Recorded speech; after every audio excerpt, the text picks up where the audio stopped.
রাধে রাধে বন্ধুরা, অমৃত কথা বাংলা চ্যানেলের নতুন পর্বে আপনাদের সকলকে স্বাগত জানাচ্ছি। দেবাদিদেব মহাদেবের আশীর্বাদ কৃপা পেতে অবশ্যই কমেন্ট বক্সে লিখুন হর হর মহাদেব। আজ 28শে জুলাই শ্রাবণ মাসের দ্বিতীয় সোমবার। আজ এই ভিডিও থেকে আপনারা জানতে পারবেন সারা বছর মহাদেবের আশীর্বাদ বর্ষিত হবে এই 7টি জিনিসের অভিষেকে। দ্বিতীয় সোমবার পুজো, শুভ সময়, উপকরণ ও নিয়ম। দ্বিতীয় সোমবারে আপনারা শিবলিঙ্গে কি শস্য নিবেদন করবেন, কোন জিনিস অর্পণে কি ফল মেলে, সবটাই জানবো এই ভিডিওর মাধ্যমে।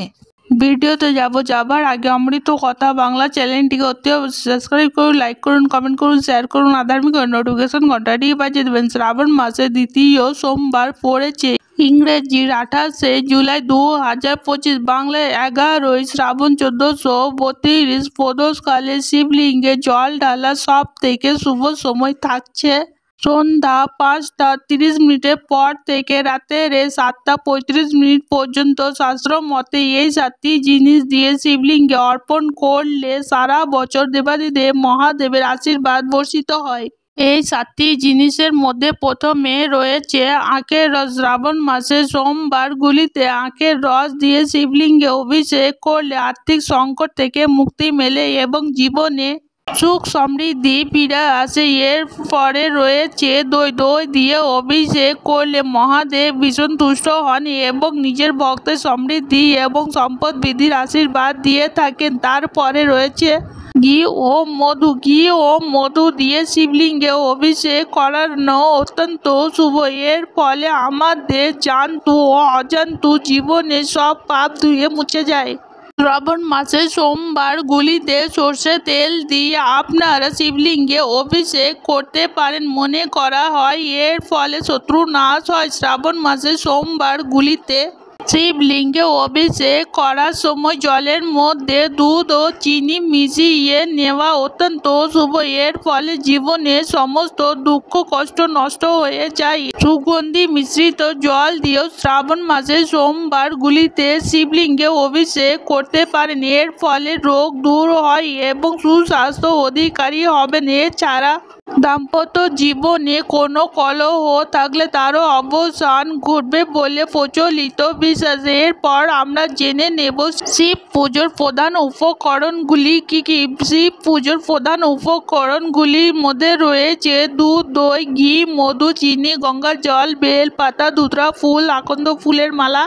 আকন্দ ফুল, পৈতা, সিদ্ধি 5 রকম বা 3 রকমের অর্থাৎ বিজোড় সংখ্যায় ফল, দুধ, প্রদীপ, ধূনা, কর্পূর। এছাড়া শিবলিঙ্গে নিবেদন করার জন্য যে শস্যগুলি রয়েছে সেগুলি হলো কালো বা সাদা রঙের তিল, অড়হরের ডাল ও ছোলার ডাল। এবার আমরা জেনে নেব বাড়িতে খুব সহজ সরল পদ্ধতিতে শিবলিঙ্গে জল ঢালার নিয়ম। আপনারা অনেকেই পুরো শ্রাবণ মাস ধরে নিরামিষ আহার গ্রহণ করে, কিন্তু অনেক ক্ষেত্রেই হয়তো বা তা সম্ভব হয় না। সেক্ষেত্রে যারা শ্রাবণ মাসের সোমবার ব্রতগুলি পালন করবেন, অর্থাৎ ব্রতী অবশ্যই সোমবারের আগের দিন অর্থাৎ রবিবারের দিন নিরামিষ আহার গ্রহণ করে সংযম পালন করবেন। সোমবারে খুব সকালে ঘুম থেকে উঠে স্নান সেরে শুদ্ধ বস্ত্র পরে সূর্যদেবকে জল অর্ঘ্য প্রদান করুন। সোমবার পুজোর আগে আপনাদের ঠাকুর ঘর বা ঠাকুর মন্দির খুব ভালো করে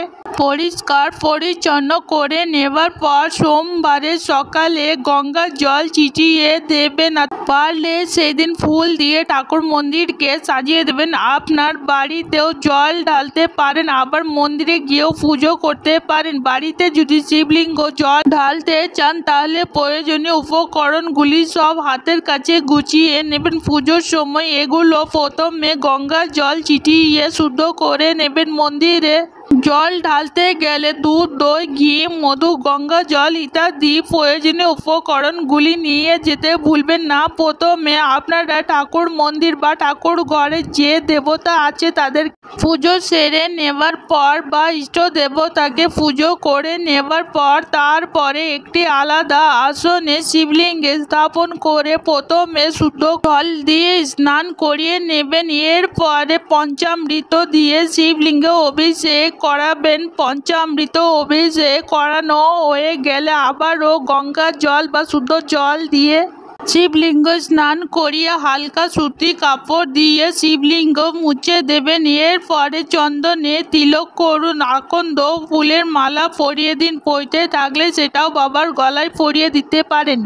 চন্দন সহযোগে বেল পাতা ফুল এবং দূর্বা নিবেদন করুন। ধুতরা ফুল, অপরাজিতা ফুল, আকন্দ ফুল প্রভৃতি ফুল শিব বাবার ভীষণ প্রিয়। আপনারা শ্রাবণ মাসের দ্বিতীয় সোমবার চেষ্টা করবেন হলুদ রঙের ফুল যেমন কলকে ফুল, হলুদ গাঁদা ফুল প্রভৃতি শিব বাবাকে নিবেদন করার জন্য। এরপর 5 রকম বা 3 রকমের ফল নিবেদন করুন। ফলগুলো শিবলিঙ্গে স্পর্শ করিয়ে পাশে রেখে দিন। শ্রাবণ মাসের দ্বিতীয় সোমবার চেষ্টা করবেন হলুদ রঙের ফল যেমন কলা এবং আম ইত্যাদি নিবেদন করার জন্য।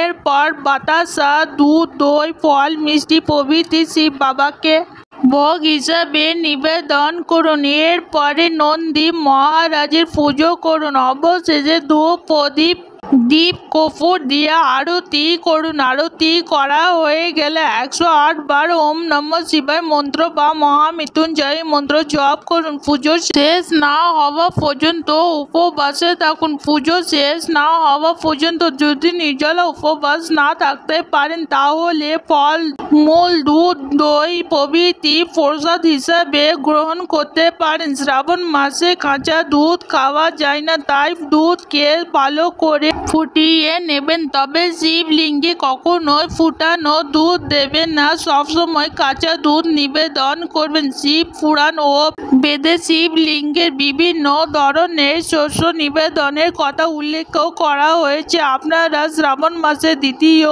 সোমবার শিবলিঙ্গে কালো তিল, অড়হরের ডাল এবং ছোলার ডাল নিবেদন করুন। বলা হয় কালো তিল নিবেদন করলে শনি কুপ্রভাব থেকে রক্ষা পাওয়া যায় এবং শারীরিক অসুস্থতা দূর হয়। অড়হরের ডাল ও এই গাছের পাতা দিয়ে পুজো করলে দেবাদিদেব মহাদেব খুবই তুষ্ট হন।